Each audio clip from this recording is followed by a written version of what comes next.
Hi clients! Familiar ka din ba dito sa building na to? Yung nadadaanan along EDSA dito sa may Cubao? Okay? In this video, tayo ay magsa-site tour dyan sa project na yan. Okay? Balita ko kasi ready for occupancy na daw yung mga units. So tara, samahan nyo ako, tignan yung mga units dito. Ayan o. So in this video, tayo ay magsa-site tour. Samahan nyo ako guys. Ito yung Urban Deca Towers Cubao. And located ito along EDSA in front ng Gateway Cubao or ng Farmers. Napakaganda ng location nito kasi sa unahan nito, meron na ding MRT, yung Araneta Center Cubao Station. Napapaligidan din tayo ng mga bus stations going north or going south. You name it bro, kasi talaga namang kahit saan meron sakayan going to Cubao. Kaya talagang perfect na perfect itong ating project for investment and rental businesses tulad ng Airbnb. Kasi again, napakaganda ng ating location kasi napapalibutan tayo ng mga commercial establishments. Isa na dito yung Gateway Mall, Farmers at Araneta Center Cubao. And ito yung importante kasi ready for occupancy na yung ilang units dito. So ayan, andito na tayo sa ating Urban Deca Towers Cubao. Okay? As you can see, yan, ready for occupancy na talaga yung ating mga units dito. Okay? So polish na yung ating hallway. So sobrang liwanag ng ating hallway.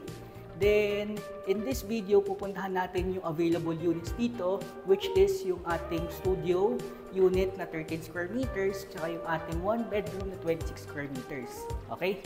So tara! So ayan, ganyan yung ating hallway. Then yung units. So ang ganda ng tiles nila. So ngayon, andito naman tayo sa ating 1 bedroom, okay, na 26 square meters, okay? So perfect na perfect to guys for those na mga professional, okay? So ganyan kalaki yung ating unit, okay? So change lang natin yung cam. So eto siya.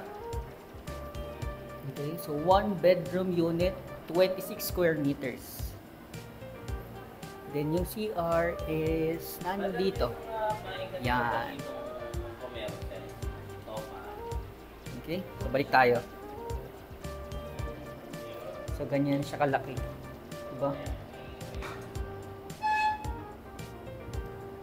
Pwede na din for a small family. So, eto naman yung ating studio unit na mayroong 13 square meters. Okay? So, yung height ng ceiling nito is 2.9 meters high na yan. Okay? So, pwede na tayo dito mag-loft type. Okay? Kung gusto mo yung higaan mo ay nasa taas tapos yung office area mo nandito sa baba.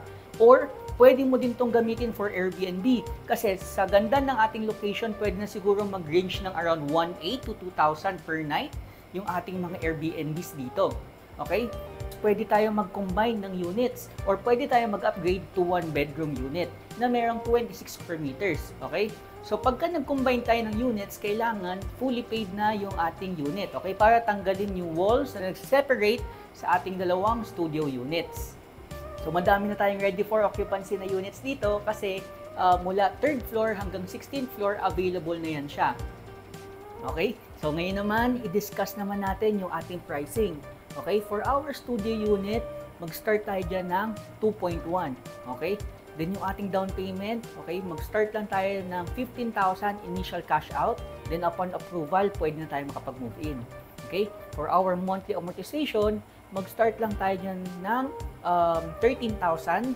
Okay, under bank financing na yan siya. So, sobrang affordable ng ating monthly amortization. Okay, knowing na andito tayo sa magandang location sa Cubao, okay? Especially nasa tapat pa natin yung MRT, okay? Yung Araneta Center Cubao. Again, 2.1, then yung ating initial cash out will be only 15,000. Upon approval, pwede ka na agad makapag-move in, okay? Then yung ating monthly amortization, mag-start lang yan siya ng 13,000. Then para naman dun sa ating 1 bedroom 26 square meters, mag-start yung unit price natin ng 4.3. Then yung ating down payment ay maging 100,000 na payable siya for 4 months. Okay? Tapos yung ating monthly amortization under bank financing din ay 26,000 lang yan siya monthly. Okay? Imagine for only 26,000 na monthly amortization, magkakaroon ka na ng property dito sa napakagandang location, very strategic location, nasa tapat lang ng gateway, and walking distance lang sa MRT Cubao.